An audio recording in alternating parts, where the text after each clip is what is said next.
Faisons un focus sur l'Argentine qui est sous haute tension. Entre gloire sportive et puis scandale financier, tout y est. Arrêtons-nous dans un premier instant sur le combat qu'a réalisé les Argentins 3-2. Oui, en sortant vainqueur de ce match où ils étaient menés 2-0 jusqu'à la 79e minute, ils ont tout simplement fait une remontada historique. Mais cette remontée, ou du moins cette remontada n'est pas du goût de tout le monde. Ça fait couler encore beaucoup d'encre jusqu'aujourd'hui. C'est-à-dire que d'un côté, on crie tout simplement à un scandale arbitral, du moins à des erreurs arbitrales en faveur des Argentins, et de l'autre côté, les Argentins crient tout simplement à une campagne médiatique visant à salir l'équipe argentine. Prenons les situations sur lesquelles les Égyptiens s'arrêtent. Ils pointent du doigt de 2 poids, 2 mesures.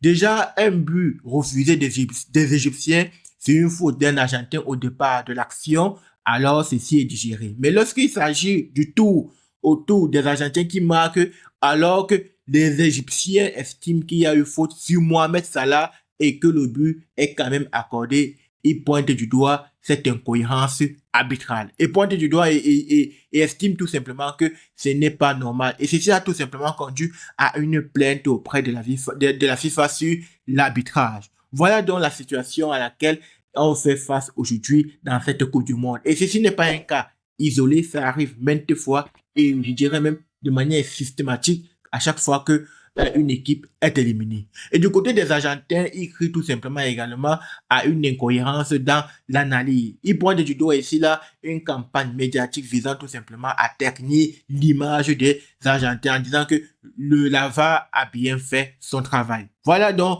ce qui ressort de ce combat qui va encore faire couler beaucoup d'encre. Et ça fait ainsi réagir beaucoup de gens sur Internet. Voilà donc la situation aujourd'hui avec ce combat. Continuons ici donc avec un climat global de défiance. C'est-à-dire que autant on a désigné un arbitre français pour arbitrer Argentine-Égypte, on a également désigné un arbitre argentin pour pour arbitrer le match qui va opposer les Bleus au Maroc. Et ceci là, il y a déjà un coup, les soupçons de mauvais arbitrage, même sans avoir lieu. Donc, on pointe du doigt ici là un corps arbitrage 100% argentin. Ils estiment tout simplement ici là que on aurait pu faire mieux, du moins en faisant un mix. Donc, voilà donc cet arbitre là qui va subir la pression avant, du moins, le match. Et Didier Deschamps dit tout simplement que il espère que cet arbitre argentin sera aussi bon que monsieur Le Texier qui a arbitré Argentine-Égypte et qui, disons-le, a fait a livré une très bonne prestation, j'ai trouvé.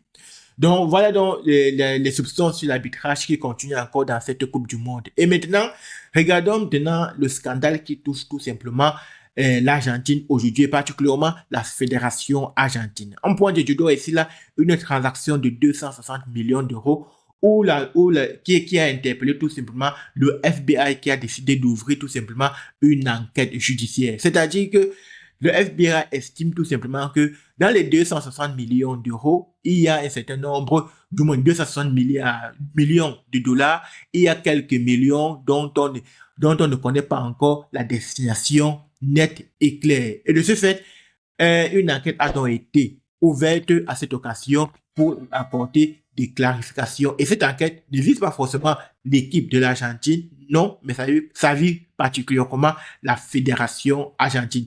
Des auditions ont déjà commencé et également, il faut noter que la présomption d'innocence reste de mise. Donc, c'est-à-dire que accusé, du moins, faire des enquêtes ne veut pas forcément dire être coupable, mais les faits sont ici là, c'est que le FBI a détecté tout simplement du moins la non-destination ou alors la destination non claire de certains millions de dollars et a décidé donc d'ouvrir tout simplement une enquête. Voilà la situation aujourd'hui, particulièrement la situation qui concerne l'Argentine.